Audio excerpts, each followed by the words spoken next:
नमस्कार दोस्तों, आज का सत्संग शुरू करने से पहले मैं आपको तहे दिल से कहना चाहूंगा कि बाबा नानक जी के जन्म दिहाड़े पे आप सब मेरे देशवासियों को लाख लाख बधाइयां। और आज इतना पवित्र दिन है और इसी पवित्र दिहाड़े पे मैं आपको आज एक बहुत ही पवित्र वाणी बताऊंगा, उसका अर्थ करेंगे। तो आप सबको एक बार फिर से बहुत बहुत बधाइयां। सतगुरु नानक प्रगटया, मिट्टी धुंध जग चानन होया। तो आज आपकी जिंदगी में ऐसा चानन होने वाला है दोस्तों, जो सतगुरु नानक हमेशा से चाहते थे कि ऐसा ही चानन हर जीव की जिंदगी में हो जाए। तो आज बहुत ही शुभ दिन है दोस्तों, और इस सत्संग को बहुत मन लगा के सुनना। साहिब बंदगी। नमस्कार दोस्तों, मेरी प्यार भरी सत श्री अकाल आप सभी को। आज दोस्तों जिस वाणी पे हम लोग विचार करेंगे, अनमोल वाणी है दोस्तों, बहुत गहरी वाणी है, बहुत ज्यादा गहरी वाणी है।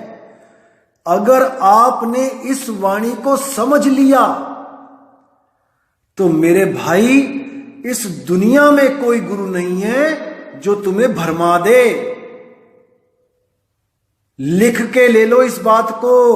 अगर इस वाणी को आपने समझ लिया तो आपके दिमाग से सारे भरम निकल जाएंगे, 1% भी शंका नहीं रहेगी। सतगुरु की ऐसी कृपा हो जाएगी आपके ऊपर कि आपका विवेक इतना जाग जाएगा, इतना जाग जाएगा कि उसके बाद कुछ बचा ही नहीं जगाने को। बस इतना समझ लो, पूरे मन लगा के, पूरा ध्यान दे के इस वाणी को समझना। वाणी का नाम है कोई नाव न जाने मेरा। कोई नाव न जाने मेरा,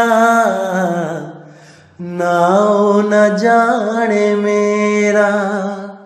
कोई नाव न जाने मेरा, नाव न जाने मेरा। कहो नानक ये तेरी वड्याई, कहो नानक ये तेरी वड्याई। नाव न जाने मेरा, कोई नाव न जाने मेरा। कोई नाव न जाने मेरा, नाव न जाने मेरा। कोई नाव न जाने मेरा, कोई नाव न जाने मेरा। तो दोस्तों वाणी क्या कहती है, समझना है इसको बहुत ध्यान से। तू विसरेता सबको लागू, चित आवही ता सेवा। मतलब क्या हुआ इसका कि तू विसरह, अगर मैं तुझे भूल जाता हूं, अगर मैं तुझे एक पल के लिए भी भूल जाता हूं, ता सबको लागू, तो सब मेरे दुश्मन मुझ पे हमला कर देते हैं। कौन से दुश्मन? मन, माया और 3 गुण, त्रिगुण माया। और ये मेरा मन मेरे पे हावी हो जाता है, ये मुझे गुलाम बना लेते हैं। तू विसरता, अगर तुझे मैं भूल जाऊं, तुझे मतलब उस शब्द गुरु को, अगर मैं उस शब्द गुरु को भूल जाऊं तो मेरा मन और ये माया और उसके 3 बच्चे, सतोगुण, रजोगुण, तमोगुण, ये मुझ पे हावी हो जाते हैं, मुझे गिरा देते हैं। आगे क्या कहते हैं? चित आवही ता सेवा। और जैसे ही मैं तेरी भक्ति में बैठता हूं, तुझे मैं याद करता हूं, तेरे साथ मेरा कनेक्शन जुड़ता है, यही लोग मेरी सेवा करने लग जाते हैं। ये तीनों मेरी सेवा करने लग जाते हैं। जैसे कबीर साहब ने बोला है, सार शब्द में एक ही सिद्धि और मुक्ति करे तहां सेवा, सार शब्द का खेल निराला जाने गुरुमुख भेवा। वो कोई गुरुमुख भेवा ही जान सकता है। यानी जिस मुक्ति के लिए लोग सब कुछ करने को तैयार हैं, कोई जंगलों में जाके बैठ गया, कोई पेड़ों पे उल्टा लटक गया, कोई कुओं में छलांगे मार दी, वो मुक्ति उसकी दासी हो जाती है। जिसको सार शब्द मिल जाता है, जिसको आत्म ज्ञान हो जाता है, जिस पर गुरु की दया हो जाती है, वो आत्म ज्ञान को प्राप्त कर लेता है। मुक्ति उसकी दासी। अब आगे क्या कहते हैं, अवर न कोई दूजा सूझे सांचे अलख अपेवा। अब कह रहे हैं कि उस शब्द के अलावा मुझे दूसरा कोई सूझता ही नहीं है। मैं कहां जाऊं, किसकी शरण में जाऊं, किसका नाम लूं। उस शब्द गुरु के अलावा अब मेरा इस दुनिया में कोई नहीं है जो मेरी रक्षा कर सकता है। अवर न कोई दूजा सूझे साचे अलख अपेवा। वही सच्चा अलख है जिसको कोई लख नहीं सकता। केवल गुरु उसका लखाव कर सकता है। अपेवा यानी गूढ़, गुप्त से भी गुप्त, वहां तक कोई नहीं पहुंच सकता। वो किसी को नहीं मिलता जब तक वो स्वयं अपनी दया करके अपना भेद ना दे दे। जैसे बाबा नानक जी को बेई नदी पर वो अकाल पुरुष आया स्वयं का भेद बताने। वो ढूंढ रहे थे कि मैं कहां जाऊं, किसके पास जाऊं। जिसके पास भी वो जा रहे थे वहां पर अज्ञान ही अज्ञान मिल रहा था। अज्ञान क्यों मिल रहा था वो मैं अभी आगे बताऊंगा कि अज्ञान आखिर है किस चिड़िया का नाम। हम लोग कहते हैं ना ज्ञान और अज्ञान। अब हर गुरु का चेला यही कहता है कि मेरा गुरु तो ज्ञानी है, मेरा गुरु तो परमात्मा है, मेरे गुरु जैसा तो कोई गुरु ही नहीं है। हर गुरु यह कहता है और हम भी यही कहते हैं कि भाई मेरे गुरु जैसा कोई गुरु नहीं है। अब इन दोनों गुरु में आपको मैं फर्क बताऊंगा कि हम क्यों ऐसा कहते हैं और बाकी क्यों ऐसा बोलते हैं। दोनों तो सही नहीं हो सकते, सत्य तो एक होता है, दो तो सत्य नहीं हो सकते। तो क्या फर्क है सतगुरु और अधूरे गुरु में। मैं उनको झूठा नहीं कहूंगा। देखो झूठा वो होता है जो सच जानने के बाद भी सच को स्वीकार ना करे। वो दोस्तों वो झूठे नहीं, वो अधूरे गुरु हैं, क्योंकि उनकी विवेक की शक्ति अभी इतनी जागृत नहीं हुई है जितनी आप लोगों की हो चुकी है। जो ज्ञान आपको, मूल ज्ञान जो कबीर साहब का मैं बता रहा हूं, अगर आप किसी गुरु को जो 50 साल से गुरु गद्दी पे बैठा है उसको अगर ये ज्ञान समझाओगे दोस्तों, उसको भी 1 साल लग जाएगा समझने में। अगर वो विवेकी ना हुआ तो, और अगर वो विवेकी हुआ तो भाई एक पल में, पल से भी कम में वो जाग जाएगा। जैसे कोई बंदा सो रहा हो और आप हल्के से उसको टच करो। कई लोग होते हैं जो हल्के से टच करने से ही एकदम उठ जाते हैं, और कई कुंभकर्ण ऐसे होते हैं जिनको आप हिला हिला के भी नहीं उठा सकते। तो समझना है आपने इस गूढ़ ज्ञान को, इस मूल ज्ञान को, जो बाकी सब अज्ञान से परे का ज्ञान है, परे का ज्ञान है, पार ब्रह्म ज्ञान है। ब्रह्म ज्ञान नहीं है ये पार ब्रह्म ज्ञान है। पार ब्रह्म परमेश्वर मेरे, सतनाम सतनाम। आगे क्या कहते हैं, चित आवे तां सदा दयाला, लोगन क्या विचारे। अब क्या कहना चाहते हैं कि जब मैं तुझे याद करता हूं, जब तुम मेरे चित्त में आते हो, तो मुझे ऐसा आनंद आता है कि मेरे मुख से निकल जाता है, वाह वाह मेरे गुरु। लेकिन लोगन क्या विचारे, ये बेचारे लोग क्या जाने कि मैं किस आनंद में रह रहा हूं। मेरे आनंद को ये बेचारे लोग कैसे समझेंगे। आगे क्या कहते हैं, बुरा भला कहो किसनो कहिए, सगले जीव तुम्हारे। कि मैं किसको बुरा भला कहूं, कौन से धर्म के लोग अच्छे और कौन से धर्म के बुरे हैं।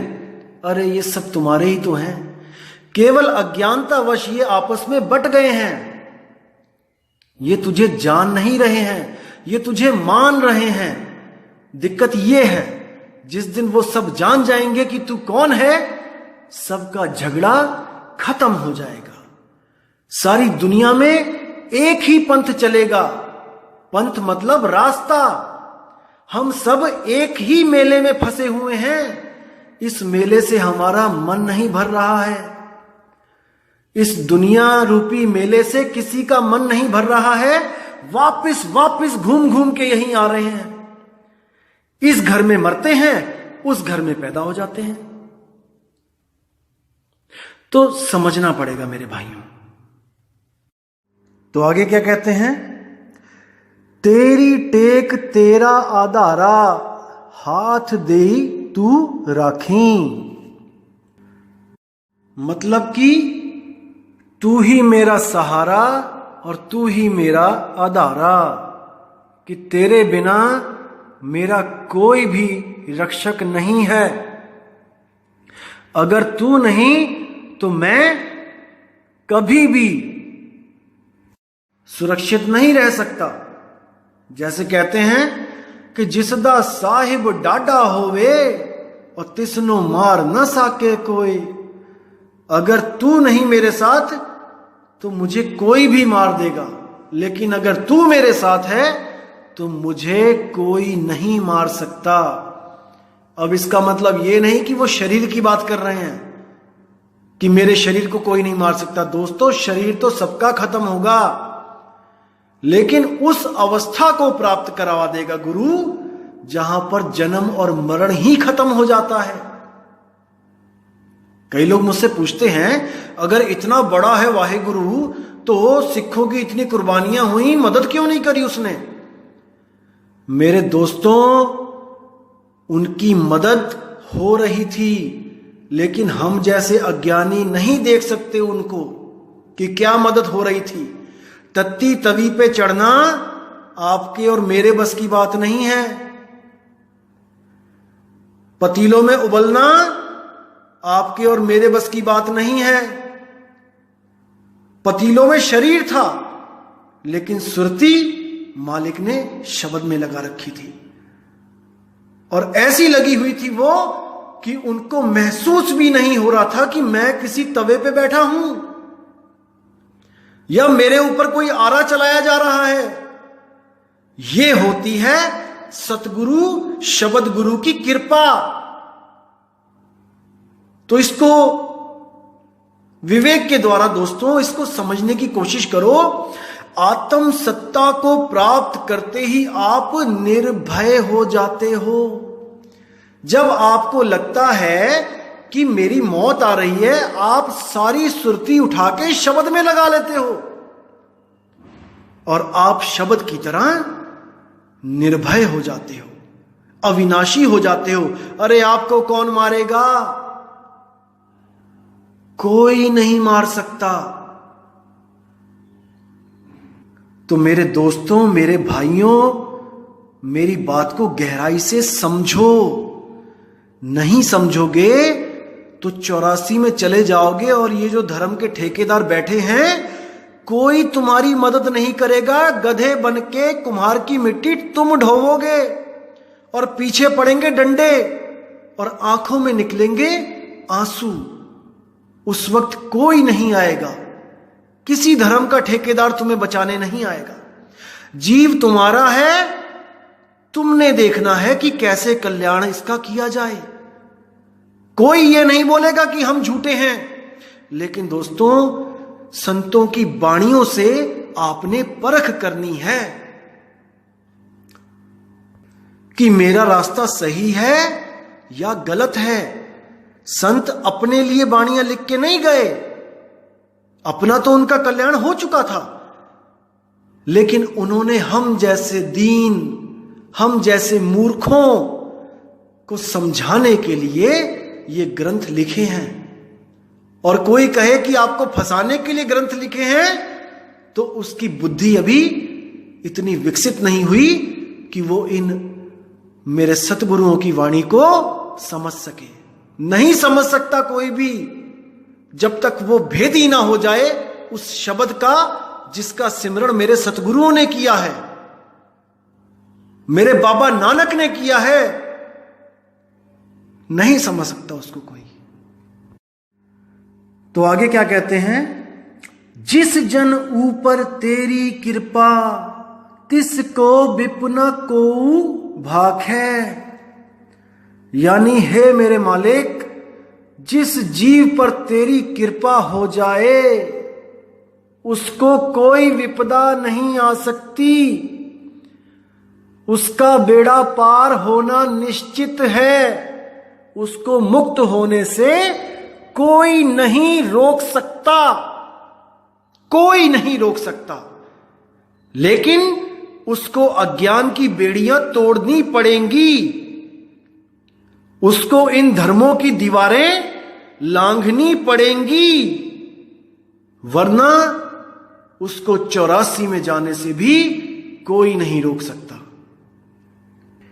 परमात्मा की दया होती है जब कोई संत महात्मा, कोई महापुरुष आपके जीवन में आ जाता है।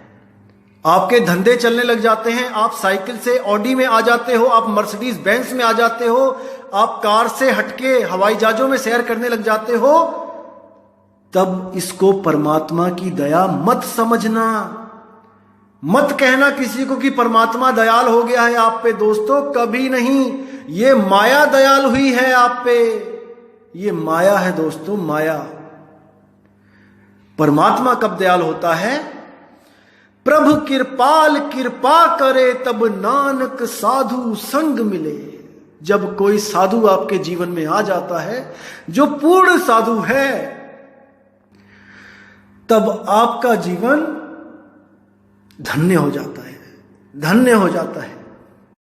तो आगे क्या बोलते हैं, ओहो सुख ओहा वडियाई जो प्रभु जी मन पाणी। कि जो प्रभु जी को भाता है, जो प्रभु जी का भाना है, मेरा सुख मेरी वडियाई उसी में है। जैसे वो मुझे रखना चाहे मेरे सुख उसी में है। हर स्थिति मुझे मंजूर है, क्योंकि ये मैटर नहीं करता कि मैं इस दुनिया में कैसे रहता हूं, ये मैटर करता है कि मैं इस दुनिया में वापस नहीं आऊंगा। मेरी मुक्ति हो जाएगी, मैं इसमें संतुष्ट हूं। तो कहते हैं, राज कराए ता तेरी वडियाई और जे भिख मंगावे ता की कट जाई। अगर तूने मुझे राजा बना दिया तो तेरी वडियाई है, तेरी मौज है, मैं तो तेरा गुलाम हूं। अगर तू मुझे भीख भी मंगवा देगा तब भी मुझे कोई दिक्कत नहीं है, क्योंकि फिर भी मैं तेरा ही गुलाम हूं। ये तू देख कि मुझे कैसे रखना है। तो आगे क्या कहते हैं, तू दाना तू सद मेहरबाना नाम मिले रंग माणी। कि हे मेरे मालिक, तू दाता है, दाना सिर दान नाम दान। तू सब दुनिया के दानियों से बड़ा दानवीर है, क्योंकि वो केवल माया दान में दे सकते हैं मेरे मालिक। तूने तो इस गुलाम को बंधन से मुक्त कर दिया। इससे बड़ी दात क्या हो सकती है? इसीलिए कहते हैं नाम दान देते वक्त काल से तिनका तोड़ दिया जाता है। अब तुम काल के जीव नहीं रह गए, अब तुम दयाल के हो चुके हो और वो काल तुम्हें रोक नहीं सकता, क्योंकि तुम्हारी टिकट पे धुर का नाम लिखा हुआ है। दोस्तों, जैसे पहले हम सफर करते थे, जैसे हमने चंडीगढ़ से दिल्ली जाना है, तो जब इंटरनेट नहीं था, मशीनें नहीं थी, तब वो टिकट चलती थी कार्ड वाली। आपने अंबाला से आगे, जैसे चंडीगढ़ से अंबाला और अंबाला से दिल्ली जाना है, तो आपको चंडीगढ़ की टिकट मिलती थी। अगर वहां से सीधी दिल्ली की टिकट नहीं कट रही है तो चंडीगढ़ से अंबाला की टिकट कटती थी। अंबाला स्टेशन पे उतर के आपको दोबारा टिकट लेनी पड़ती थी, नहीं तो आपको टीटी रोक लेता था। तो इसी तरह जब आपको धुर की टिकट मिल जाती है, आपकी टिकट सीधे चंडीगढ़ से दिल्ली की कट गई, तो बीच में अंबाला नहीं लिखा होगा टिकट पे, लिखा होगा चंडीगढ़ टू दिल्ली। तो अंबाला में अगर टीटी चढ़ भी गया तो आपको रोक नहीं सकता वो। भले अंबाला का नाम नहीं लिखा है उस टिकट पे, लेकिन धुर का नाम लिखा है, आपको वो नहीं रोक सकता। उसी धुर के नाम को धुर की बाणी कहा जाता है। धुर की, वो ये बाणी नहीं है कि 2 घंटे 3 घंटे कीर्तन किया और बाणी खत्म हो गई, बाणी में विराम लग गया। नहीं मेरे भाई, वो अमृत बाणी है। बाणी गुरु, गुरु है बाणी, बिच बाणी अमृत सारे। उस बाणी को जब आप सुनोगे तो आप अमर हो जाओगे, अमरता का वरदान मिल जाएगा आपको। और जीते जी, मरने के बाद नहीं। आपने आज उस वाणी को सुना और आप आज ही आजाद हो गए, आज ही मुक्त हो गए। अब किसी मुक्ति की आस नहीं रही। तो इसको ध्यान से समझने की कोशिश करो मेरे भाइयों, समझो इसको। आगे क्या कहते हैं? तू दाना तू सद मेहरबाना, नाम मिले रंग माणी। कि तेरी दया से मुझे नाम मिला, नहीं तो मैं नाम के बिना खाली भटक रहा था। जंगलों जंगलों में फिर रहा था, गुरुओं के पास भटक रहा था, लेकिन मुझे नाम नहीं मिल रहा था। कौन सा नाम? वो अभी आगे बताऊंगा मैं आपको, क्योंकि नाम तो युगों युगों से चलते आ रहे हैं। कोई ओम ले लो, कोई जय कृष्ण ले लो, कोई हरे कृष्ण ले लो, हरे राम ले लो, नाम तो दुनिया भर के हैं। फिर किस नाम की बात कर रहे हैं ये, कि कौन सा नाम नहीं मिल रहा मुझे और कौन सा नाम तेरी दया से मुझे मिला है? नाम तो अनंत है। बाबा नानक से पहले भी कई धर्म चल रहे हैं जिसमें सहस्त्र नाम हैं, लेकिन फिर भी अकाल पुरख को बेई नदी पे आना पड़ा उनको वो अखंड नाम देने के लिए जो बोलने लिखने पढ़ने में नहीं आता। समझना पड़ेगा दोस्तों, इसको समझो, आगे पता लगेगा वो कौन सा नाम है।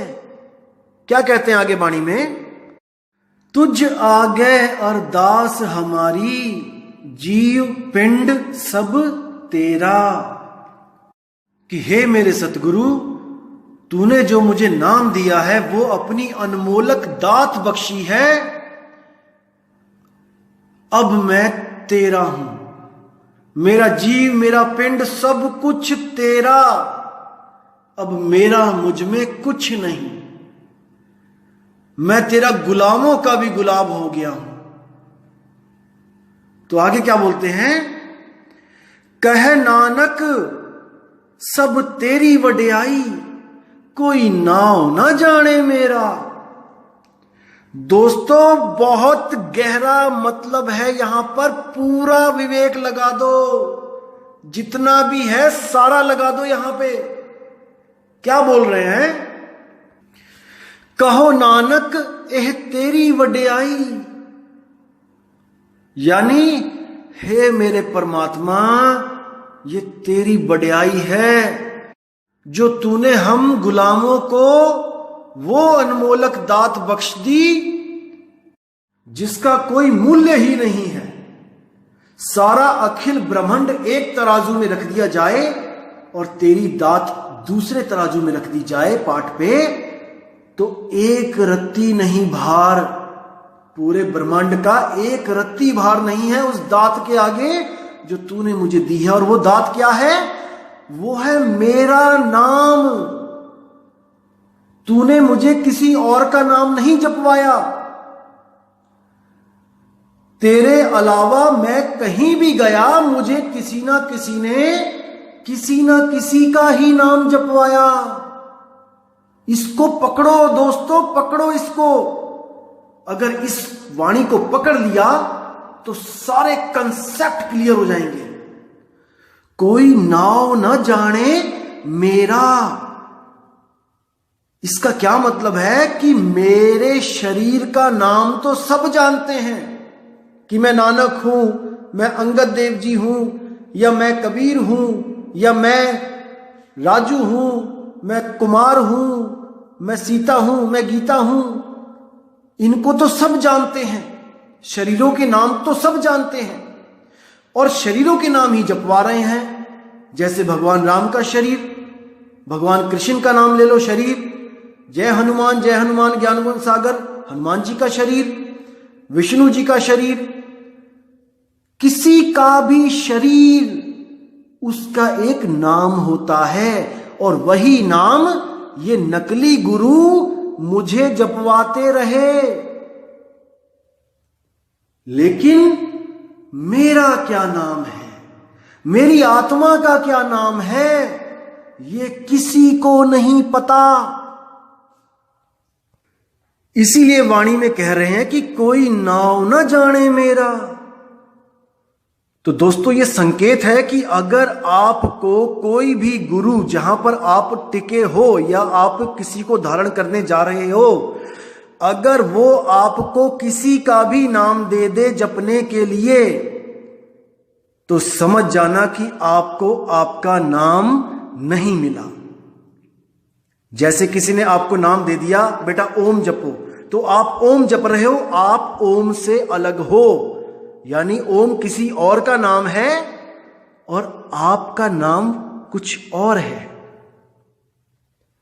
किसी ने आपको कह दिया ओम सोहम जपो, तो याद रखना दोस्तों, आप किसी और का नाम जप रहे हो, अपना नहीं। अगर आपको कोई कहता है कि ज्योत निरंजन ओंकार रारंकार सोहंग सतनाम जपो, दोस्तों आप किसी और का नाम जप रहे हो, अपना नहीं।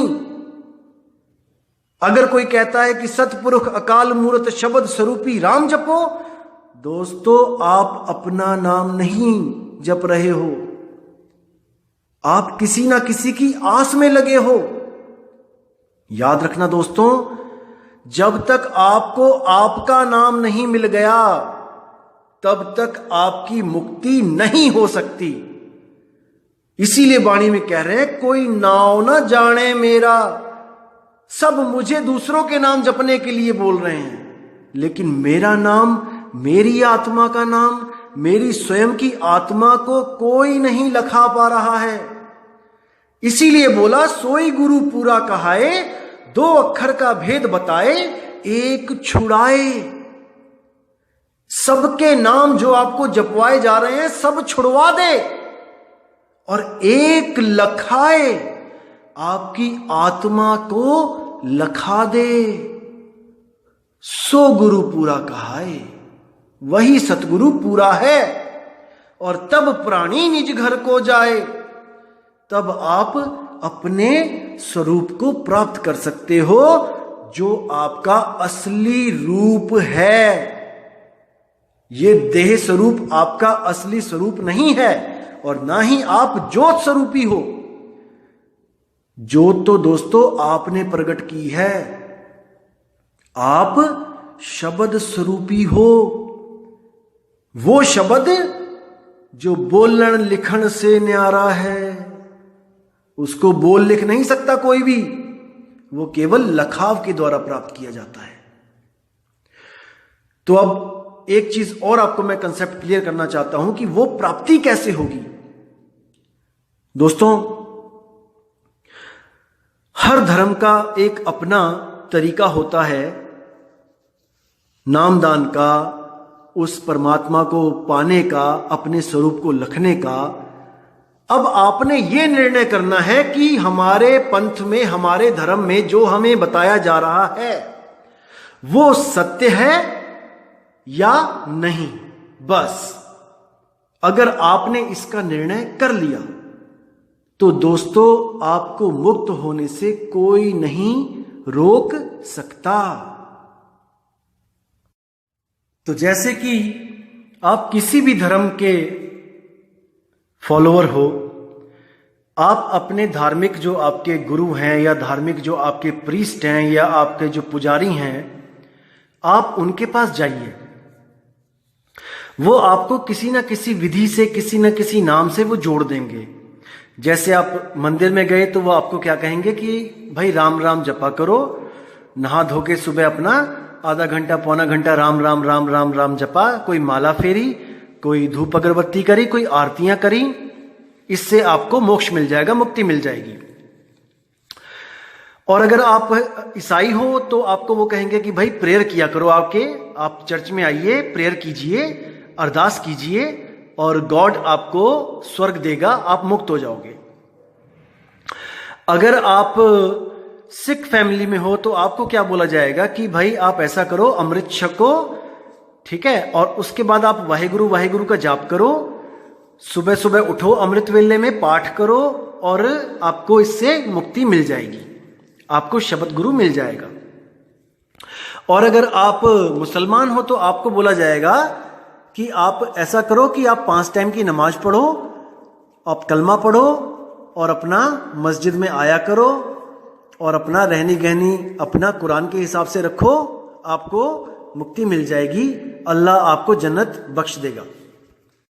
दोस्तों सब आपको बिल्कुल आपकी तसल्ली करा देंगे कि आप गलत रास्ते पे नहीं हो। आप मंदिर आइए, आप गुरुद्वारा आइए, आप मस्जिद में जाइए, आप चर्च में जाइए, आप बिल्कुल ऑन द राइट ट्रैक हो, आप पहुंचोगे वहां तक जिसको आप मिलना चाहते हो।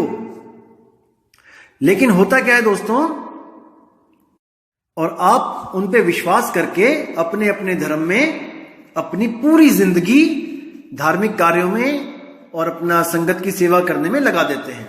बहुत अच्छी बात है कि आप अपने कर्म बिगड़ने नहीं देते, क्योंकि संगत की सेवा ही गुरु की सेवा होती है। बहुत अच्छी बात है।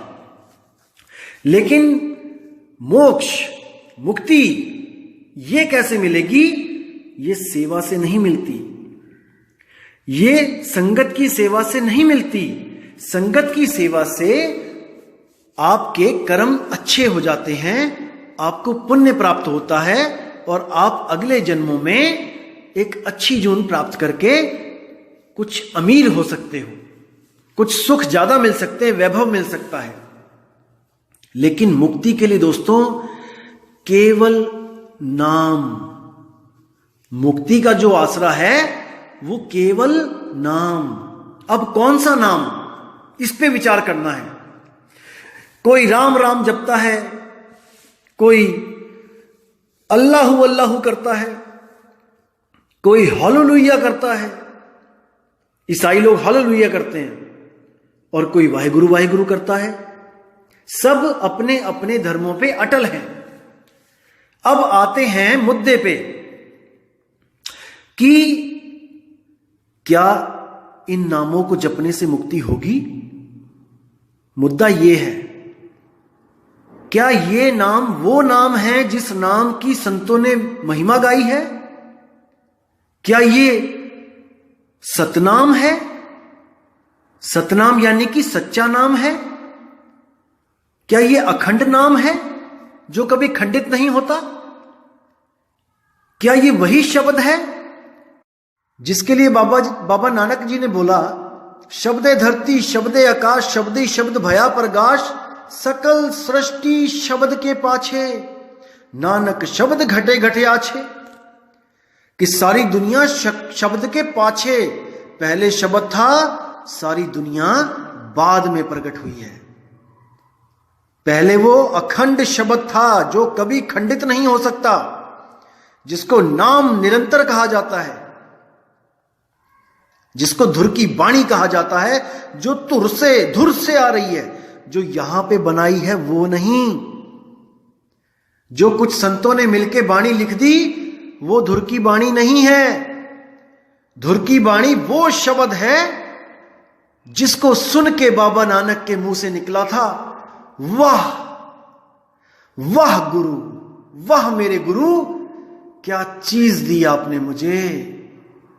उस चीज को अनुभव करते ही बाबा नानक के मुंह से निकला वाह। अब इस वाह पे आते हैं दोस्तों, क्या है ये वाह। आज सारा सिख पंथ वाह गुरु का जाप करता है। आखिर ये वाह गुरु है क्या? क्या है ये वाहे गुरु? अब कई सिख मैंने सुना, सिख प्रचारक मेरे भाई, वो क्या बोलते हैं, वव्वा विष्णु, हा हा हरे कृष्ण, गग्गा गोविंदा और रर्रा राम। यानी चारों युगों में जो विष्णु जी के 4 अवतार हैं उन्हीं के 4 नाम मिलाकर वाहे गुरु बन गया। वा से विष्णु, हा से हरे कृष्ण, गा से गोविंद और रा से राम, वाहे गुरु। देखो दोस्तों, अब अगर मैं इनसे सवाल करूं कि आप अगर इन्हीं के अवतारों को परमात्मा का नाम मानते हो तो क्या आप इनकी फोटोज गुरुद्वारे में रखना अलाउ करोगे? क्या आप अपने सिखों को कहोगे कि वही वव्वा विष्णु हा हरे कृष्ण मंदिरों में भी है, आप वहां पे जाना शुरू कर दें? मैं ये नहीं कह रहा हूं, मैं कटाक्ष किसी की नहीं कर रहा हूं, मैं बस विवेक जागृत कर रहा हूं कि क्या ऐसा हो सकता है। मैं सवाल कर रहा हूं, अगर नहीं तो इस सवाल को भूल जाएं, मैंने किसी से नहीं किया। तो क्या है ये वाहे गुरु, इसको क्लियर करेंगे। जब बाबा नानक को अकाल पुरख ने बेई नदी पर नाम बख्शा, कौन सा नाम? कोई नाव ना जाने मेरा, केवल परमात्मा जानता है वो नाम। और उसने मुझे आके मेरा ही नाम मुझे बख्श दिया और मुझे लोगों के नाम जपने से छुड़वा दिया, मेरी आत्मा का लखाव करा दिया।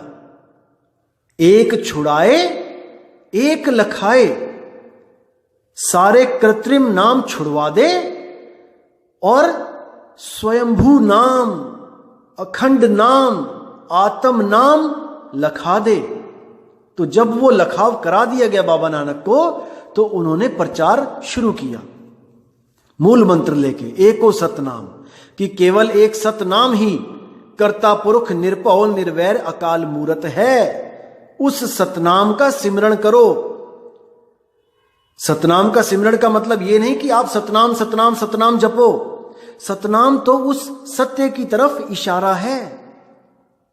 वो तब बताया जाता है जब सिख गुरु नानक देव जी से नाम दान लेता है, तब गुरु नानक जी उनको सतनाम बख्श देते हैं। तो बाबा नानक एक बार संगत में बैठे थे और काफी संगत थी। नानक साहब सत्संग करते करते करते ध्यान में लीन हो गए और जैसे ही सुरती शब्द तक पहुंची, शब्द को अनुभव किया, एकदम मुंह से निकला, वाह वाह वाह वाह मेरे गुरु, वाह गुरु, वाह गुरु। अब वो तो इस आनंद में थे कि उनके मुंह से निकला वाह। लेकिन सिखों ने क्या सोचा कि शायद बाबा नानक जी वाहे गुरु का जाप करते हैं। इसको ध्यान से समझना मेरे दोस्तों। अगर ये चीज आप समझ गए तो आपसे मुक्ति दूर नहीं है। सिखों ने क्या समझा कि बाबा नानक जी वाह गुरु का जाप करते हैं, इसलिए उनको ये आनंद आता है। तो उसके बाद क्या हुआ, सिखों ने वाह गुरु जपना शुरू कर दिया। अब गरीबदास जी की वाणी में यही आता है कि झांकी देख कबीर की और नानक कीती वाह, वाह सिखन के गल पड़ी, अरे कौन छुड़ावे ताह। कि बाबा नानक ने जब उस आनंद को प्राप्त किया, उस आनंद में जब रम गए, तो मुंह से ऑटोमेटिक निकला वाह। उनको आनंद प्राप्त होने के बाद वाह निकला उनके मुंह से। लेकिन हम क्या कर रहे हैं? हम बिल्कुल उसका उल्टा कर रहे हैं। हम पहले ही वाह वाह कर रहे हैं, वाह गुरु वाह गुरु वाह गुरु, और सोच रहे हैं वो आनंद हमें मिल जाए। दोस्तों, इसको मैं अच्छी तरह समझाता हूं, हर चीज आपकी क्लियर हो जाएगी आज।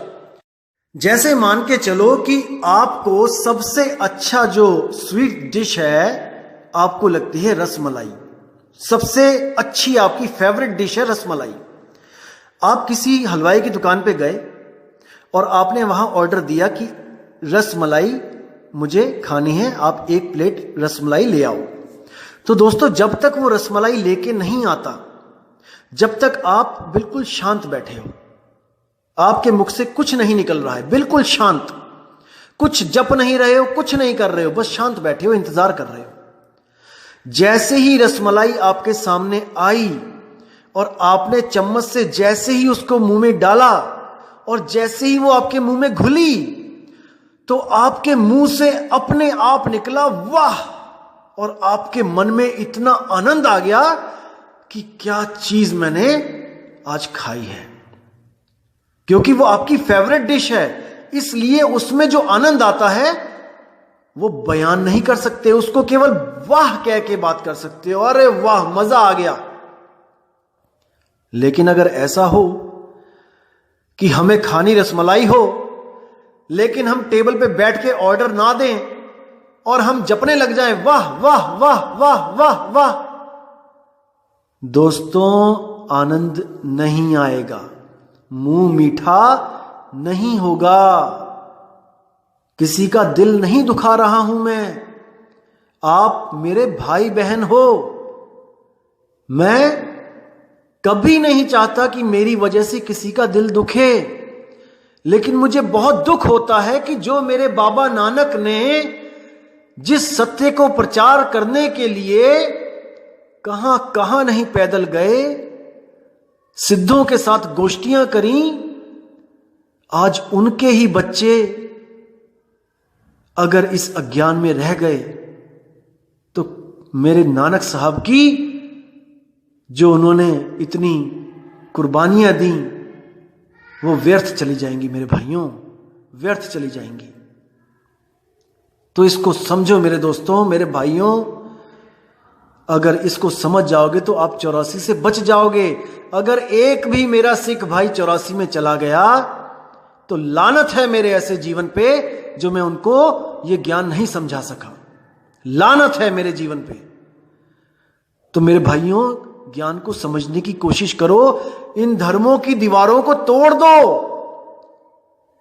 किसी की बगावत मत करो, लेकिन धर्मों से बाहर आके देखो कि सत्य क्या है। जहां सत्य लगे, बिना सोचे समझे कि समाज क्या कहेगा, जुड़ जाओ, क्योंकि समाज तब नहीं आएगा बचाने जब 84 के चक्कर में चले जाओगे। कई जन्म भय कीट पतंगा, कई जन्म गजमीन कुरंगा। ये मेरे मालिक, पता नहीं कितनी बार कीड़े मकोड़े बन के छिपकलियों के मुंह में गए, मेंढक के मुंह में गए, मगरमच्छों के मुंह में गए, शेरों के मुंह में गए, कोई बचाने नहीं आया। अगर इस बार गलती कर दी तो मेरे भाई ठिकाना नहीं मिलेगा, नहीं मिलेगा। समझ जाओ मेरे सतगुरु नानक क्या कहना चाह रहे हैं। गरीबदास जी की वाणी में आता है, झांकी देख कबीर की, नानक कीती वाह, और वाह सिखन के गल पड़ी, कौन छुड़ावे ताह। कि भाई झांकी कबीर की देख के नानक ने की वाह। अब जो अज्ञानी गुरु होगा वो क्या कहेगा कि नानक साहब जब सतलोक में गए और वहां पर कबीर साहब की झांकी देखी तो उन्होंने कहा, वाह दोस्तों, ये बिल्कुल महा अज्ञान है। कबीर वो नहीं है जो किसी तख्त पे बैठा है राजा, नहीं। कक्का केवल नाम है, बब्बा ब्रह्म शरीर, और रारा सब में रम रहा, ताको नाम कबीर। उसका नाम कबीर है जो सब में रम रहा है, जो आत्मदेव है, और उसी आत्मा में परमात्मा बसता है। तो नानक साहब इस कबीर की बात कर रहे हैं। गरीबदास जी महाराज ने इस कबीर की बात करी है। नानक साहब ने भी कहा है, हक्का कबीर करीम तू बेऐब परवरदिगार। यानी कि अगर इस दुनिया में कुछ है जानने योग्य तो वो कबीर है, वो आत्मदेव है। जब आत्मदेव को आप पहचान जाओगे, उसको साधोगे, सुरती को साधोगे आत्मा में, और जब आत्म ज्ञान में प्रवेश करोगे तब आपके मुंह से भी ऑटोमेटिकली निकलेगा, वाह वाह गुरु, क्या आनंद आ गया, मेरे गुरु ने क्या दात दी कि आनंद ही आ गया। तो दोस्तों, इसको बात को समझो मेरी, और अपना आत्म कल्याण इसी जन्म में जीवित ही करवा लो, जीते जी करवा लो। जीवित मरिए भवजल तरिए, जीवित मरना है हमने। मरता मरता जग मुआ, मरना जाने ना कोई, और ऐसी मरनी जो मरे बहुर ना मरना होए। एक बार मर के तो देखो, जीवित मृत्यु प्राप्त करके तो देखो। अरे संतों, जीवत ही करो आशा। साहिब कहते हैं, जीते जी आशा करो कि मुझे मुक्ति मिले, मर के मत करना। मरने के बाद पता नहीं कहां चले जाओगे। जीते जी तो गवाही खुद दोगे कि हां मैं मुक्त हूं। जब आत्म स्वरूप में आओगे तब आपको वो आनंद आएगा जो मलूक दास जी कहते हैं। दास मलूक सलूक कहते हैं, खोजो खसम कबीर। यानी उस आत्मदेव को खोज लो मेरे भाई, इससे पहले कि आपको ये देह छोड़नी पड़े। अपना असली घर ढूंढ लो। तो दोस्तों, उम्मीद करता हूं कि आपको आज का ज्ञान बिल्कुल बिल्कुल क्लियर समझ में आ गया होगा, क्योंकि मैं पौड़ी दर पौड़ी बताता आ रहा हूं। और कोई भी मेरा जो भाई है जो अभी अभी मेरे ऑडियो सुनने लगा है, उनसे मैं विनती करता हूं कि शुरुआत से शुरुआत करो। बीच में से अगर एकदम आओगे तो नहीं समझ में आएगा। बिल्कुल नीचे से शुरुआत करो जहां पहली ऑडियो है। और मैं आपसे विनती करता हूं कि जहां पे मैंने मूर्खों ऐसे शब्दों का मैंने प्रयोग किया है, मैंने ऐसे लोगों के लिए प्रयोग किया है दोस्तों जो संतों को गालियां देते हैं। मेरा किसी से कोई बैर नहीं है, वो भी मेरा ही भाई है। लेकिन मूर्ख का मतलब होता है बिना सोचे समझे कोई भी बात मुंह में आई वो 10 लोगों के सामने रख दी, तो वहां पर उसको मूर्ख ही कहा जाता है कि अरे मूर्ख, तुझे अकल नहीं है, तू क्या बोल रहा है। तो इस भाव को समझो, मैं किसी का दुश्मन नहीं हूं, ना मेरा कोई दुश्मन है। हम सब एक मालिक के बच्चे हैं। तो दोस्तों, अब मैं आपसे विदा चाहूंगा क्योंकि ऑडियो भी बहुत लंबी हो गई है। लेकिन आप लोग ने दोस्तों विवेक को कभी नहीं त्यागना है, विवेक करते चलो। मैं ये नहीं कहता हूं कि किसी पंथ में कोई झूठ बोल के आपको बहका रहा है, नहीं दोस्तों, ये भूल हमसे हुई है। ये भूल इंसान से ही हुई है, हर धर्मों में भूल हुई है, क्योंकि हम इंसान हैं, हम भगवान नहीं हैं। लेकिन इस भूल को सुधारने के लिए परमात्मा इस दुनिया में आता है, इतना भी विश्वास रखो। जैसे बाबा नानक को बेई नदी पे परमपिता परमात्मा मिलने आए, वहां पर उनको सार शब्द दिया, आत्मज्ञान दिया। दोस्तों, इसी तरह मदन साहिब को भी आत्मज्ञान परमपिता परमात्मा ने दिया आके। ऐसे ही नहीं 52 से परे की बातें हो रही हैं, ऐसे ही नहीं आत्मज्ञान की बातें हो रही हैं। दोस्तों, मालिक आ चुके थे, उन्होंने नाम दे दिया है। यकीन करो, ज्ञान को समझो और मुक्ति की तरफ अग्रसर हो जाओ। और इस शब्द को अच्छी तरह समझने की कोशिश करो जो मैंने आज आपको क्लियर किया है। और दिल से एक ही आवाज निकलेगी जब इसको समझ जाओगे, और वो क्या आवाज है? कोई नाओ न जाने मेरा, नाओ न जाने मेरा, कोई नाओ न जाने मेरा, नाओ न जाने मेरा।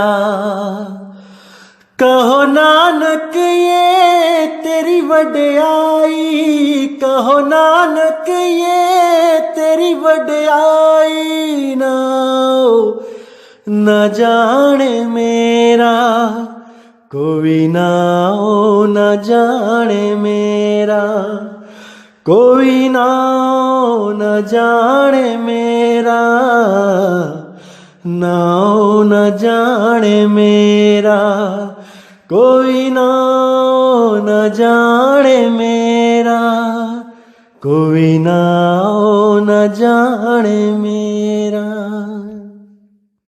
तो इसी के साथ दोस्तों, अब मैं विदा चाहूंगा।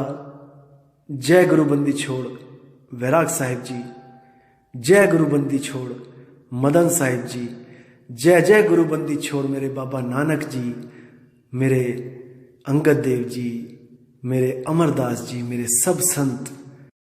और जय जय बंदी छोड़ सतगुरु सत्य कबीर साहिब जी की सदा ही जय हो। साहिब बंदगी सतनाम।